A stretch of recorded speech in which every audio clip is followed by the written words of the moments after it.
बोलिए विष्णु भगवान की जय। आज मैं भगवान विष्णु के दशा अवतार में चतुर्थ नरसिंह अवतार की कथा सुनाती हूँ। अगर आपको अच्छी लगे तो लाइक शेयर सब्सक्राइब जरूर कीजिएगा।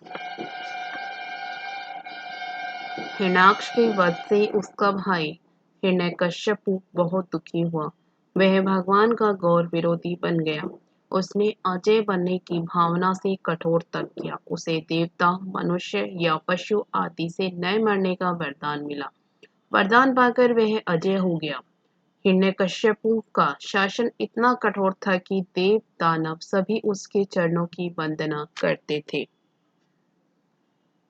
भगवान की पूजा करने वालों को वह कठोर दंड देता था। उसके शासन से सब लोग और लोकपाल घबराए। जब उन्हें और कोई सहारा न मिला तब वे भगवान की प्रार्थना करने लगे। देवताओं की स्तुति से प्रसन्न होकर नारायण ने हिरण्यकश्यपु के वध का आश्वासन दिया।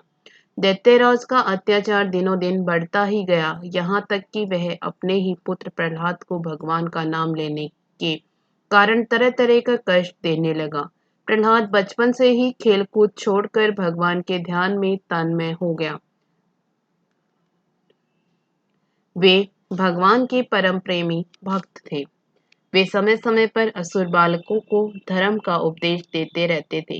असुर बालकों को उपदेश देने की बात सुनकर हिरण्यकश्यप बहुत क्रोधित हुआ। उसने प्रहलाद को दरबार में बुलाया। प्रहलाद जी बड़ी नम्रता से हाथ जोड़कर चुपचाप दैत्यराज के सामने खड़े हो गए।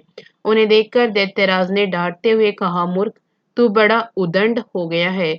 तूने किसके बल बूते पर निडर की तरह मेरी आज्ञा के विरुद्ध काम किया है।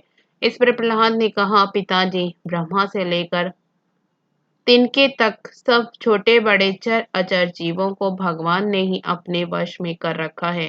वही परमेश्वर ही अपनी शक्तियों के द्वारा इस विश्व की रचना, रक्षा और संहार करते हैं। आप अपना यह आसुर भाव छोड़ दीजिए। अपने मन को सबके प्रति उद्धार बनाइए। प्रहलाद की बात को सुनकर हिरण्यकश्यप का शरीर क्रोध के मारे थर थर कांपने लगा। उसने प्रहलाद से कहा, अरे मंदबुद्धि, तेरे बहकने की अब हद हो गई है। यदि तेरा भगवान हर जगह है तो बता, इस खंबे में क्यों नहीं दिखता। यह कहकर क्रोध से तमतमाया और वह स्वयं तलवार लेकर सिंहासन से कूद पड़ा। उसने बड़े जोर से उस खंबे को एक घूसा मारा। उसी समय उस खंबे के भीतर से नरसिंह भगवान प्रकट हुए। उनका आधा शरीर सिंह का और आधा मनुष्य के रूप में था। क्षण मात्र में ही लीलाधारी नरसिंह भगवान ने हिरण्यकश्यप को की जीवन लीला समाप्त कर दी। अपने प्रिय भक्त प्रहलाद की रक्षा की। स्वर व्यापक नरसिंह भगवान को हम सब नमस्कार करते हैं। बोलिए विष्णु भगवान की जय।